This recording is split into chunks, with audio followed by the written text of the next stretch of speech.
है उस भाषण को याद करने का विषय जब नेहरू जी ने लाल किले से बोला था कि आज हम आजाद हो रहे हैं, एक नए दुनिया में कदम रखने जा रहे हैं और विजयोत्सव हम मनाने जा रहे हैं। लेकिन भूलिए नहीं, असमानता का, अशिक्षा का, गरीबी का, क्षेत्रवाद, प्रांतवाद, ऐसी अनेक सामाजिक और आर्थिक बुराइयां हैं जिन पर विजयोत्सव मनाना भी जरूरी है, बाकी है।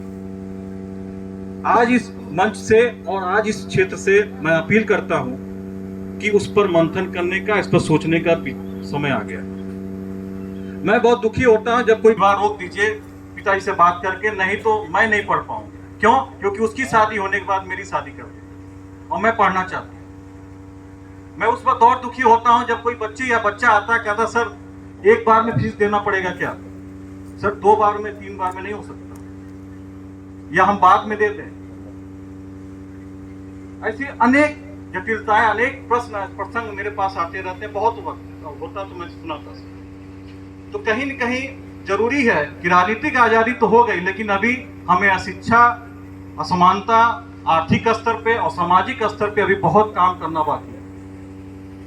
आज अगर आप इस महापुरुष को सच्चा शक्ति श्रद्धांजलि देना चाह रहे हैं तो ये जरूरी है कि हम सभी मंथन करें, चिंतन करें, संकल्प लेके जाएं कि हम अपने बच्चे बच्चियों को शिक्षा के लिए या उनको सम्मानपूर्ण जीवन जीने के लिए जो भी हो सकेगा, जो मैक्सिमम हो सकेगा, वो सब हम करने के लिए तैयार हैं। और एक स्त्री और पुरुष में या लड़की या लड़के में कोई भेदभाव न करें।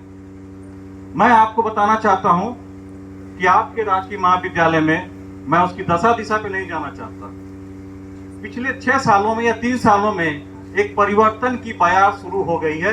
ये हमारे गणमान्य व्यक्ति यहाँ बैठे हुए, श्याम मोहन जी, राकेश पाटिल, सभी लोग गवाह हैं, इसके साक्ष्य हैं। परिवर्तन की बयार शुरू हो गई है, परिवर्तन का चक्र घूमना शुरू कर दिया है। अब इसकी चक्र को तेज करने की जिम्मेदारी आपकी है। ये चक्र इतना तेज घूमे कि ये कई हजार, सैकड़ों सालों तक ये घूमता रहे और इस क्षेत्र से सैकड़ों बच्चे बच्चियां अच्छे अच्छे बड़े बड़े संस्थानों में पढ़े, न केवल IAS PCS बने, विद्वान भी बने, अच्छे राजनेता भी निकले और हर घर से निकले। जौनपुर में एक ऐसा गांव है जहां हर घर में एक IAS है, एक IPS है, हर घर में। ये क्षेत्र भी बैठे हैं।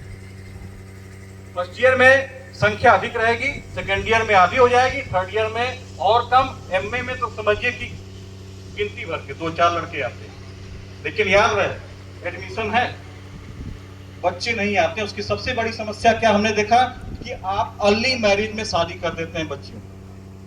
फर्स्ट ईयर सेकेंड ईयर तक जाते शादी कर देते हैं, और ऐसी ऐसी बच्चियों की शादी हुई है जो वास्तव में बहुत तेज थी। अगर उन्हें सही से नर्समेंट किया गया होता, शायद वो आपके घर की SP होती। लेकिन आपने उसके सपने को कुचल दिया। रोती हैं वो। तो आज अगर इस पुण्य आत्मा को आप सच्चे मन से श्रद्धांजलि देते हैं तो ये वक्त है कि आप संकल्प लें कि आप शिक्षा के प्रति गंभीर रहेंगे और जो कुछ हो सकेगा, जितना हो सकेगा, आप उसके लिए संकल्पित रहेंगे। और मैं अक्सर मंचों से ये भी बोलता रहता हूं, मोहन सर जानते हैं इसके बारे में, इस क्षेत्र के लिए शिक्षा एक वरदान है। वरदान इसलिए है क्योंकि